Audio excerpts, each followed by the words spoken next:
What is up, noobs and noobettes? Charles or Atingleee here, and welcome back to another video, guys. So today's video, it's going to be a special one. It's going to be the fastest way to get good at COD. You don't really see a lot of videos sharing these kind of tips, so I figured I would make this for you guys just to help get you guys into the right mindset at least, and hopefully put you on your path to becoming a beast and a noob destroyer. So I'm going to be sharing a few tips with you guys today, just little things you guys should be taking note of and doing to help you speed up the overall process for yourself. So the first thing I wanted to mention to you guys is watching good players. Whether it's on YouTube, like YouTubers like myself, or watching streamers, whatever it is, you want to watch good players because this allows you to do multiple things. Firstly, it allows you to see where they push on the map and why. Also, you need to make sure you're looking at their minimap and acknowledging why they're making certain decisions in the game. Obviously, you don't just want to watch the video casually or the streamer casually. You want to be focused. You want to be properly understanding what they're doing and why they are doing it. Why are they pushing a certain way? Why aren't they going after a certain red dot that they see? You need to take note of these little things because it's the little things in Call of Duty that make the biggest difference. You want to overanalyze their gameplay, understand every single move they're making, and hopefully shit starts to make sense for you. An example of this is my In the Mind of Atingleee videos. If you guys haven't seen them, make sure you go back and watch them. I do my best to go over what I'm thinking in certain situations and why I'm doing certain things. Obviously, I don't cover everything because I can only talk so quickly. But yeah, it's just those little things, guys. You need to understand that Call of Duty can be a more complicated game than you think. You need to look past running around like a headless chicken, and you need to really focus on what's going on in your surroundings. If you're 2 steps ahead of everyone, that's already a big advantage for you, and odds are you're going to be getting better quicker. Another thing about watching really good players is that it allows you to understand how they use the mechanics and what the best way to use the mechanics is. For a lot of new players, it's really hard to understand or at least wrap their head around what works and what doesn't, and being able to see another player that actually knows what he's doing or she's doing and learning from them is a really good thing. You want to make sure you're watching them, again, analyze their movements.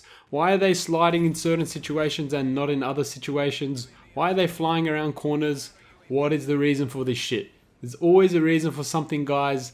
A better player isn't just running around with no motive or no objective. They know what's going on. They know what they're going to do next. They know what's about to hit them. Or at least they try to increase their chances of knowing, which is the best you can do in a game like Call of Duty. Because let's face it, a fucking load of random shit happens in this game, and the best you can do is increase your chances overall of winning gunfights, or at least having advantages in gunfights. You guys have heard me say that quote before, and there's a reason for it.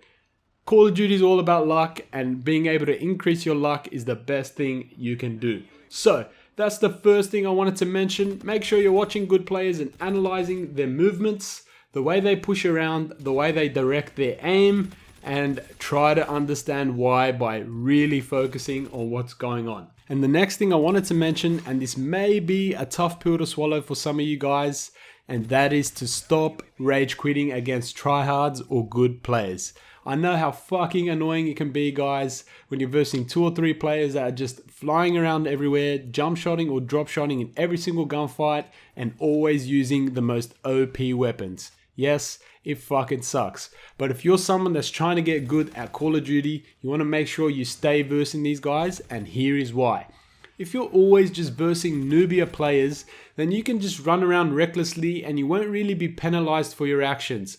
The players aren't that great, they don't have fast reaction times or a good aim, so you won't really be penalized if you take an extra second to start shooting them, for example. So then when you come up against these good players, you notice they're starting to destroy you and you're not winning as many gunfights. This is a good thing, guys. You want to make sure you're watching back the kill cams, understanding why they're winning the gunfight and you're not. Also, watch how they maneuver the map, what they're doing in the game.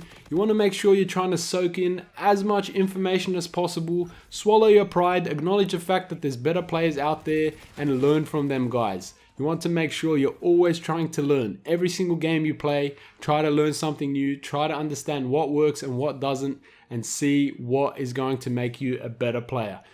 being forced to verse good players is a really good way to improve very quickly. If you're constantly versing shit players, you don't really have a reason to improve because you're always doing good.